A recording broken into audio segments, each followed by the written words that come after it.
Plaintiff Bruno Gomez says he's been friends with the defendant for over 10 years, and they often shared things, including women. Bruno is suing his former friend for veterinarian bills. Defendant Ryan Pratt says while he and Bruno were friends, they partied together every single night because they were young and had no responsibilities.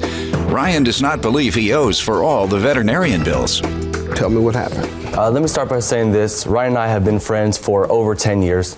We used to do everything together. He was that friend that if you called, we wanted to do something spontaneous, we did it. We went to Vegas, Mexico. We always had each other's backs, and we always allowed each other to borrow whatever. If he needed a car or money, I gave it to him. If I needed money for something, no questions asked, he gave it to me. We shared everything. I mean, for instance, one time we go down to Mexico for a friend's birthday. Between Ryan and I, we maybe have $30. We're walking, just looking to have a good time. Woman comes up to us, wants to entertain us. $60 or so. Tap dance or something? Yeah, right. For $60. Yeah, like 60. You said, she must have been a tap dancer. Yeah, well, $60 or so, and we only had 20. We talked her down to the 20, and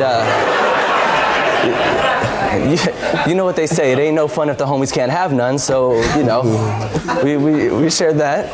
We were always getting into trouble, kind of. Sometimes I would drink too much, sometimes he would drink too much. One time we were in Vegas, this guy drank way too much.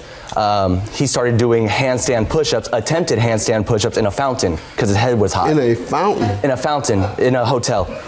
Because his in head the lobby area? Yes, in the lobby area, in the middle of the hotel. Was he arrested? He was not, no. We were able to get him out of there before. Okay. And mind you, he can't really do a regular push-up, so a handstand push-ups were kind of impossible for him.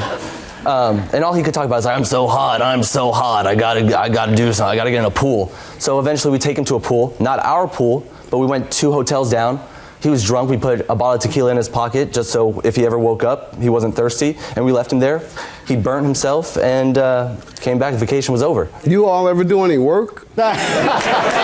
You have jobs? No, not really. We do as little work as possible. Yeah. Yeah, obviously. You go to a foreign country with $60, you're about right. No, we had more, but our friend had it on him. Oh, okay. Because he's not very good with money, not really responsible, and so our friend was holding it Now all. that you tell me about you all's friendship. I've known him, like you said, about 10 years. We went to high school together. We'd always party every single night. Like, that's what it was. Why not? Like, we're young. Like. So you all, for the most part, are drunks. Go ahead. I hope you all don't drink and drive. No. Haven't anyone been ticketed for that? No. All right, good. Never. Taxis. Let me get to the vet bill you're suing about. In 2008, we moved in together, me, him, and 2 other buddies of ours, so we all rented a house. Eventually, I had a son, and me and my girlfriend decided, it's time to move in together. You calm down after that? Yeah. But we moved into an apartment where I couldn't have dogs. I have a small dog, Duke. He's a miniature dachshund, and we already had another dog at the house. We had 2 dogs at the house. I asked them, Ryan specifically, if he could take care of the dog and watch the dog. He said, sure, no problem. One night, I hear... One night, what? He let the dog drink? No. He might have been drinking, though. Go ahead. He might have been. One night, he calls me about 11 o'clock at night and says, Duke's been hit by a car. And said the dog was hit by a car? Right, and he's only like an 8 to 9 pound dog. And he says, Duke was hit by a car. And at first I was devastated because I thought he was dead. He said, he's in the hospital right now. He seems okay. He has to stay overnight. Come pick him up tomorrow. So I go the next day to pick him up. The vet tells me he has 2 broken bones in one leg and a broken bone in the other leg. No pelvis damage, but his bladder is leaking. It's like leaking blood into his bladder. He has an eye problem where he loses some of his vision in his eye and he breaks like some of his teeth. So they say we can release him or do the surgery on him. I said, how much is the surgery? $7,000. He's my family. The dog is my family. Yeah. My son loves the dog. I don't want to, but I can't afford $7,000. There's no way I can put $7,000 in a dog. They said they know a specialist who can do it for less. They release the dog to me. I take him to the specialist. The specialist looks at him, quotes me about $2,500 to do the whole thing. I said, absolutely do it. I tell Ryan, he said, dude, I'm so sorry. you know, it's my fault. I apologize. I'm going to pay you for it. I don't have all the money. What did he say happened? He said the dog got hit by, he said. I know, the dog got hit by a car. He said he left his bedroom. The car came into the house, or? No, he said he left his bedroom door open, and his bedroom door leads right into the garage, and the garage door was open. So I guess the dog runs out. He tells me that he gets hit by a car. The woman that hit him pulls over, like frantic, pulls over. I'm so sorry. Oh my God. This is what he's telling me. And she tells him, hey, I'm going to take care of it. I'm going to take care of the bill. Just let me know. And he says, oh no, the dog looks fine. Go ahead. You just leave. Okay. Did he agree to pay you? And if so, how much? Yes, he agreed to pay the full amount. Okay. And has he given you anything? He has, yeah. How much? He gave me $200. All right, sir, let me hear from you. Yeah, it's like I'm a very routine individual. Like I do like the same routine every day.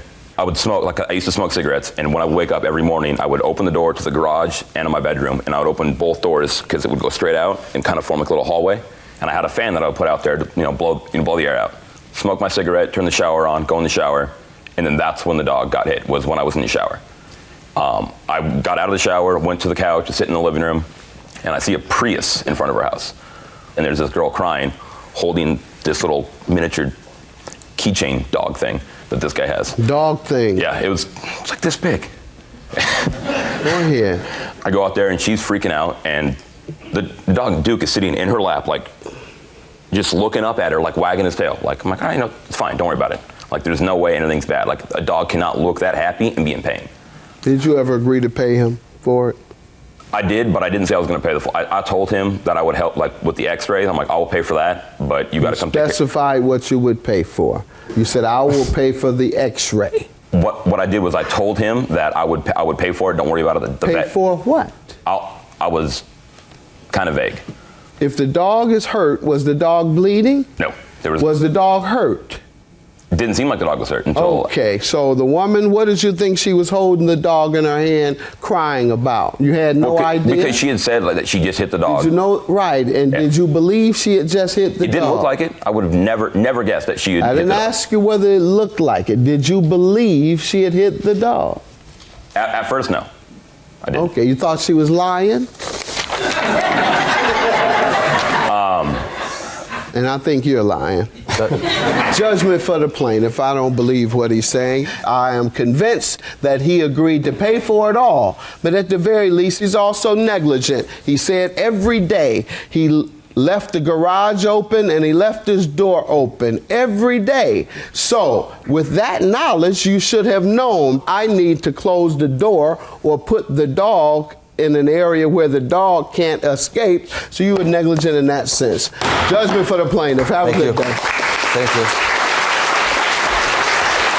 I just wished, you could have paid in the beginning, and then this could have all been over. We could have still been friends and everything. I don't want to not be friends. Like, I just didn't think it was going to come. Yeah, I know, but we had to do all this for what? Yeah. For money?